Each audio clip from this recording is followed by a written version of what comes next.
got a great new product coming along, the RC105. It's an antenna bracket for the new ICOM IC705. It's right behind me. Take a look.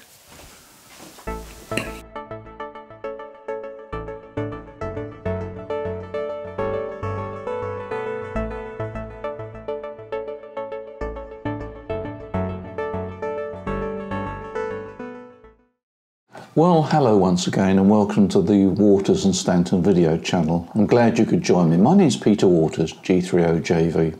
I've had a conversation with our sales department recently, and they were saying that one of the requests they get continually is, what antennas shall I use? Now, this is primarily questions from guys or girls that have just got their license or about to get their license and want to know what antenna they should put up for the HF bands. Well, it's a very, very wide topic, and of course the answer really depends on the individual locations and so forth.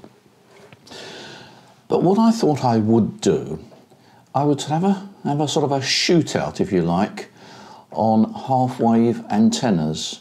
So what I'm going to do is I'm going to discuss 3 different horizontal half-wave antennas that you might want to consider. The reason being that these antennas are all very simple.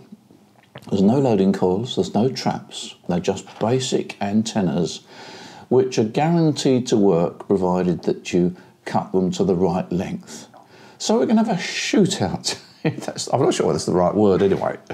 We're going to have a shootout on 3 different half-wave antennas, horizontal wire antennas, and at the end of it I will give you my opinion, but of course it's up to you to make up your own mind. Now, I know there's things like G5RVs and Wyndhams and off-centre fed antennas. No, we're not going to talk about those. I'm going to keep it simple. Simple half-wave horizontal antennas that the beginner would be well advised to choose one and use it as perhaps their first antenna. So let's take a look. Before I start, perhaps I should add that these half-wave antennas that I'm going to discuss can be bent in order to fit them into the garden, and I've put up on the screen here several examples. You can have an inverted V, or you can have an inverted L, or drop either end down. So they are fairly flexible, and although it will distort the radiation pattern somewhat, I wouldn't get too hung up on that. They will work and they will enable you to perhaps fit the antenna into your garden. Now, the first antenna I'm going to talk about is the Dipole. It's got to be the world's most popular HF antenna, the simple Dipole. And it is very simple and it is guaranteed to work. Sorry about that, message coming through. It's a simple antenna and it's guaranteed to work. Basically, the Dipole is a half-wave length of wire which is broken in the middle and fed normally with coax cable. I'm going to put up on the screen now some lengths for dipoles for the various bands, and you can see that as the frequency goes higher, so the antennas get shorter. Now, I must emphasise that a half-wave dipole is basically a single band antenna. There is one exception. The 40-metre dipole will actually work on its third harmonic on 15 metres or 21 megahertz.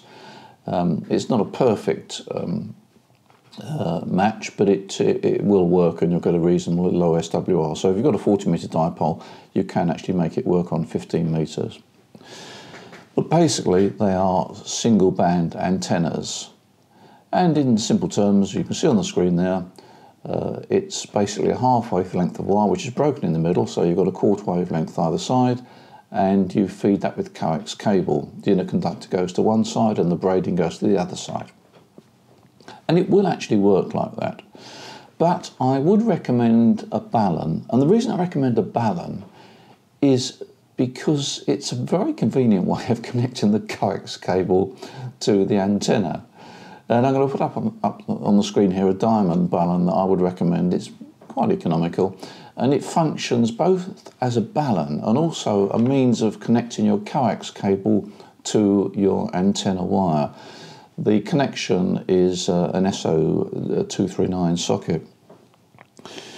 As regards wire, well, any flexible wire will do. I tend to favour some form of plastic coated multi-strand wire because it's easy to work with, but the gauge is not important. It should be strong enough to support itself. Coax cable, right, well, interesting one that. I've used RG58 for many years for short runs of coax cable. If you're going to have a run of around about, say, up to around about 20 metres, then RG58 is fine for 80 metres and 40 metres and probably 20 metres. On 20 metres you'll get around about just over 1 dB of loss, but it's not the end of the world. But I would advise, if you're going to go higher, use something thicker like RG213. I mean, the downside of thicker cable is it's heavier, but the upside is it's got a lower loss. So if you use RG213, then you're not going to have a loss of more than about 1 dB on any frequency up to 30 megahertz on the length of around about 50 or 60 feet. Sorry, I tend to talk in feet rather than meters, but that's a reflection of my age, I think. Now, I would stress that although I've given you the measurements on the screen, you make the antenna a bit longer. It always makes sense to make the antenna a bit longer because you can always shorten it. And if you're going to shorten the antenna, in other words, to get your SWR down, then bend it back on itself and don't cut it because it gives you the chance to go back to where you started. Adjusting the antenna is quite simple. If you follow the dimensions I put on the screen and make it a little bit longer, you'll probably find the SWR is better at the bottom end of the band and worse at the top end of the band. That means to say that the antenna is either resonant at the bottom end of the band or maybe resonant just outside the bottom end of the band. As you shorten the antenna, so you'll see the SWR move up, or the minimum SWR move up the band, and you want to aim for it in the centre of the band. Again, it's not critical. If you've got an SWR of around about 1.5 or 1.6 or 1.7, it's quite acceptable. The difference between 1.7 and 1.2 is negligible, and don't get hung up about it. Now, you may have heard something called a doublet. Some people get confused over a doublet and a dipole. Well, actually, a doublet is really nothing more than a dipole fed with some form of balanced feeder. Usually these days we use something called ladder line, a 450 ohm ladder line, which is a balanced line. You can use open wire feeder, and you can make your own. I personally wouldn't recommend it. It's a time-consuming task, and I don't think you get any advantage over it. It might look nice, but I would recommend you use 450 ohm ladder line. So a doublet would normally be cut. If we're talking about half-wave antennas, you'd cut it for the lowest band. So if your garden, let's say you're lucky enough to have a garden that's 20 metres long, then you can put in a half-wave length of wire, which would be 20 metres. And you cut it in the centre, and you feed it with the 450 ohm ladder line. So you've got quarter wave either side and 450 ohm ladder line dangling down. And that basically is a half-wave dipole. But the big advantage of a doublet is that it's very agile. You can move around.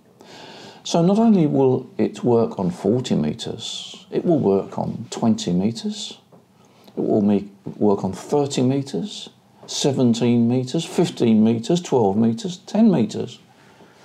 That is the advantage of a doublet, and of course you haven't got any traps in at all. Another advantage of the doublet, using this balance line, open wire feeder, or the 450 ohm ladder line, is the losses on that line are very, very small indeed. They are such that they're really negligible. You'll find that there won't be a loss of more than half a dB at the worst. So this is an agile antenna that allows you to move around, and the reflective, the SWR reflective power it doesn't represent a loss at all. So you've got a nice antenna that you can work on all bands just by 2 lengths of wire and some balance feeder. But as all things in life, it's not quite that simple. You can't connect your balance line to your transceiver. Your transceiver will have a socket on the back which is 50 ohm unbalanced, and it's designed to accept coax cable, 50 ohm coax cable. So quite clearly it needs some interface, and that interface is normally some form of antenna tuner. Now, you can't use the internal antenna tuner of your transceiver as is because, as I've said, it's designed for 50 ohm coax cable. What you can do is you can insert a balun. So you connect a balun to the back of your transceiver, or you take a short length of coax cable, so no more than about 3, 4, 5 meters of coax cable. You want something fairly thick like RG213, because on that cable is going to be quite a high SWR. So what you do is you take a short length of cable from the back of your transceiver, connect it to, I use a 4-to-1 balun, connect it to a 4-to-1 balun, and then you connect your balance line to the other side of the balun. I recommend that you check out this video that explains in a bit more detail about using a balun into a ladder line. There is still a problem there, and that is that most likely the internal antenna tuner in your transceiver may not enable it to match on some bands. In fact, it might even be most of the bands. It really depends on the length of that balance line. So although it's an option, it's not an option you should rely on. You really need to consider some form of external ATU. I'm not saying you shouldn't try it that way, but you may well have to use an external antenna tuner. You may also want to consider using the MFJ914, which may well enable you to use your internal antenna tuner. Take a look at this on our website. If you use an external antenna tuner, the likelihood is that it will have connections for balanced line anyway, so you don't need that balun. I would favour some sort of automatic antenna tuner because it's quick, it's easy, and you can swap bands quite quickly. No reason to disregard a manual tuner. You could use a manual tuner, but of course it's manual and you've got to fiddle about and adjust the 2 or 3 controls. You of course can then make marks or remember the settings, and that will enable you to come back. But certainly an automatic tuner is quicker, more expensive. Manual tuner is fine if you don't mind twiddling about. And some people sort of find that quite satisfying to sort of, you know, peak up the ATU to get the perfect match and so forth. So the Doublet is a very agile antenna simply because with the balance line you can move it around. It doesn't care what reflective power is coming back down. The loss is absolutely minimal. But of course the loss on coax cable is not that great. If you're going to have a 20 metres of coax cable, it's not that great either. But with the Dipole, as we've already talked about, it is single band. So the Doublet is a nice agile antenna. So now we come to the third antenna that we're going to look at, and that's the end-fed half wave. Now the end-fed half wave is quite an interesting antenna. It's very simple. It's a half wave length of wire.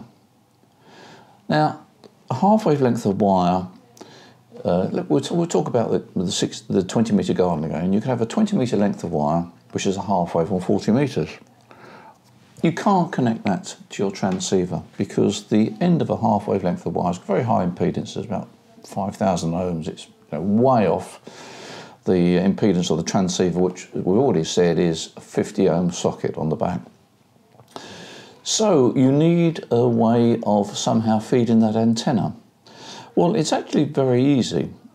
You can purchase or make yourself an UNUN, which is unbalanced to unbalanced matching transformer, which will enable you to actually directly feed the end of that antenna. So it transforms the low 50 ohm impedance up to something about 4,000 or 5,000 ohms, which will enable you then to directly feed the end-fed half wave. If you're thinking about making your own matching unit, then please check out this video. Now, because you're end feeding, you probably don't need a long length of coax anyway. You may get away with, I don't know, 10 metres, 5 metres, it depends. My end-fed half wave is connected to the guttering at one end of the house at the moment, so I've got about 5 metres of coax maximum. So you can disregard the loss on the coax. You can get away with RG58 if you want to. The loss on the coax is going to be negligible at those sort of lengths. But the end-fed half wave is quite an interesting antenna because it will also work on its harmonics. The end-fed half wave on 40 metres has got a high impedance.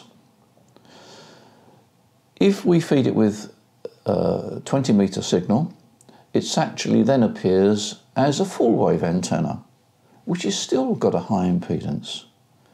And if we feed it with 15 metre signal, 21 megahertz, it's a 1.5 wave length antenna, which has still got a high impedance, and the same on 10 metres. In other words, the end-fed half wave antenna presents the same impedance not only on the fundamental but on the harmonics.